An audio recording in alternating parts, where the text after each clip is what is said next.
We've been in a race, and although we're ahead in that race, the gap is narrowing. The potential need for booster doses for fully vaccinated individuals is really critical. This pandemic is not over yet. 6 months ago, the UK, US and Russia were leading the vax race. Today, they're dealing with rising cases and hospitals are again feeling the pressure. And unfortunately, it's going to become worse during the winter. And it could be because the benefits of 2 jabs are starting to wear off. This means our ongoing programme of booster jabs is so important.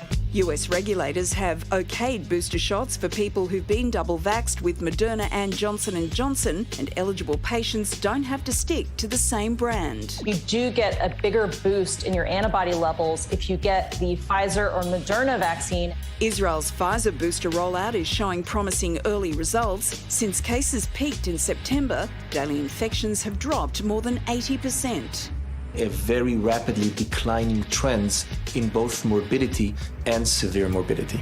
Here in Australia, the most at-risk sector is first in line. We'll start doing the booster shots in aged care facilities. While crucial third doses have already begun for severely immunocompromised Aussies. The Health Minister today announcing the TGA could approve the use of Pfizer for boosters as early as next week. If that is approved, we are ready to go immediately. So, will the third jab be a charm for Australia's vaccine rollout?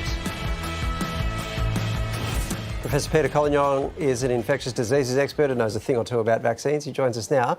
Peter, when would be the best time for Australia's population to get topped up with a booster? Well, I don't think we have the answers to that yet. What we do know from overseas data is that up to 6 months for the things that matter, which is dying or getting seriously ill and being in hospital, both vaccines, whether it's AstraZeneca or Pfizer, give you very good protection. Now, there is some evidence that after that it might start falling off, and particularly in people who are immunosuppressed, for instance, so they should be at the front of the queue, and maybe people who are much older, those in nursing homes. But this data is just unfolding. The best data that says you might need a booster comes from Israel, where some data from just the last couple of weeks suggests boosters do make a difference, particularly if you're older. But the available data from the US, from Israel so far, is that up to 6 months you get very good protection. So we've got a lot of time still up our sleeve. And the real big risk period to me is probably next winter. So, you know, come March, April, we may need a lot of the population revaccinated, but it'll start with the higher risk groups, you know, the 1A, 1B, and gradually go down depending on your age. Because the younger you are, the better your response is to vaccines anyway compared to older people. Can I ask you about sort of how solid that data is, actually, Peter? Because I read a really good summary of it that seemed to suggest that after about 6 months, the vaccines became less effective at stopping you getting infected, but they were still really, really good at stopping you getting very sick. And if that's the case, do we really need the booster shots? Like, the cases isn't really the issue, right? It's the illness. No, I agree. I mean, basically, all the available data that's published shows if you age adjust it, up to 6 months, it's very good for stopping you dying and getting seriously ill. Yes, some people might be more susceptible to mild illness as time goes on, but that's a different issue, because providing you only get a mild illness and you don't get the serious one, even getting a mild illness may in fact give you a better long-term immunity rather than necessarily getting a booster. Not that I would suggest that, but it's not the end of the world. We really do need to see more data before we push boosters onto everyone, because if we give a lot of boosters here, it's still a lot of first and second doses that aren't giving elsewhere in the world, because there's still not enough vaccine for everybody in the world.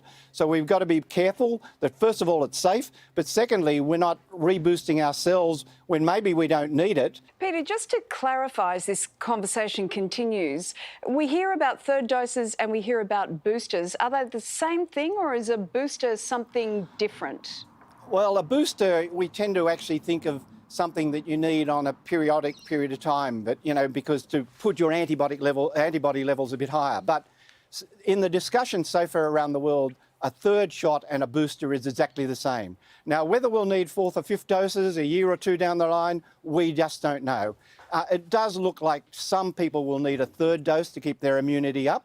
And we've got enough vaccines, if you like, ordered in Australia or here, that we can do that if we need to. And we particularly will be able to do it before our next really big risk period, which my view will be next winter.